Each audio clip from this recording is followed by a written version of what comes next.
saya Iin Septiani dengan NIM 09110580319051.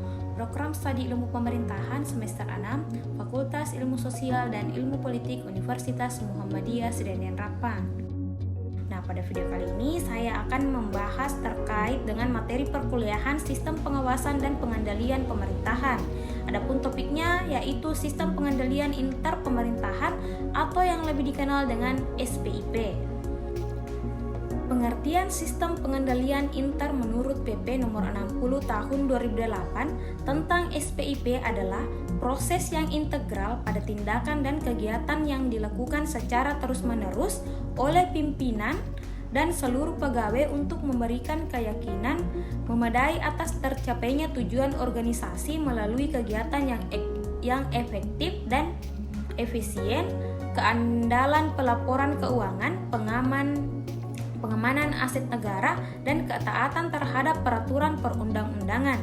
Nah, SPIP ini terdiri atas 5 unsur, yaitu lingkungan pengendalian, penilaian risiko, kegiatan pengendalian, informasi dan komunikasi, dan pemantauan pengendalian inter.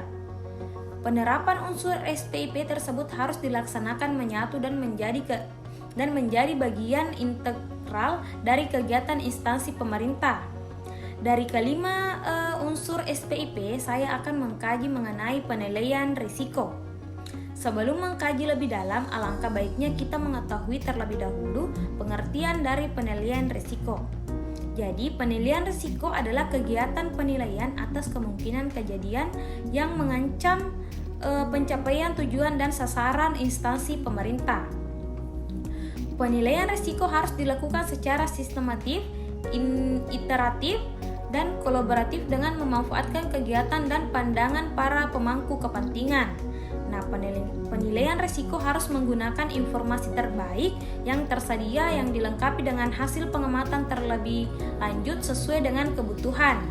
Nah, proses penilaian risiko terdiri dari 2 unsur, yaitu identifikasi risiko dan analisa risiko. Nah, penilaian risiko yang komprehensif merupakan kombinasi antara metode penilaian kualitatif dan kuantitatif. Unsur pertama dalam penilaian risiko yaitu identifikasi risiko. Identifikasi risiko dilakukan untuk menggali kejadian-kejadian dalam pelaksanaan tindakan dan kegiatan yang mungkin dapat menghambat pencapaian tujuan atau sasaran. Dengan kata lain, identifikasi risiko adalah kegiatan untuk mencari dan mendaftar risiko yang ada dan terkait dengan tujuan dan aktivitas organisasi atau business process. Identifikasi risiko singkatnya merupakan proses menetapkan apa, di mana, kapan, mengapa, dan bagaimana sesuatu dapat terjadi sehingga dapat berdampak negatif terhadap pencapaian tujuan. Nah, sehingga muncul pertanyaan-pertanyaan yakni seperti apa yang mungkin dapat terjadi. Nah, tujuannya adalah menghasilkan daftar lengkap berisi kejadian yang dapat mempengaruhi tujuan. Bagaimana dan mengapa hal tersebut dapat terjadi. Nah, sementara mengidentifikasi sejumlah kejadian perlu juga mempertimbangkan penyebab dan skenario yang mungkin sehingga penyebab yang signifikan tidak terlewatkan.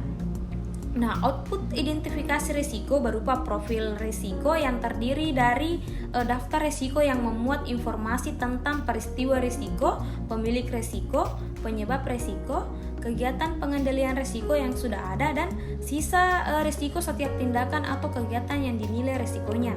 Nah, untuk menghasilkan identifikasi risiko secara akurat, maka harus menggunakan metode yang tepat dan melibatkan para pemilik risiko atau risk owner.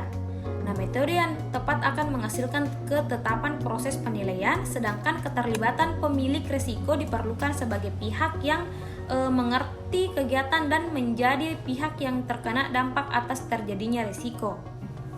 Nah, unsur yang kedua yaitu analisa risiko.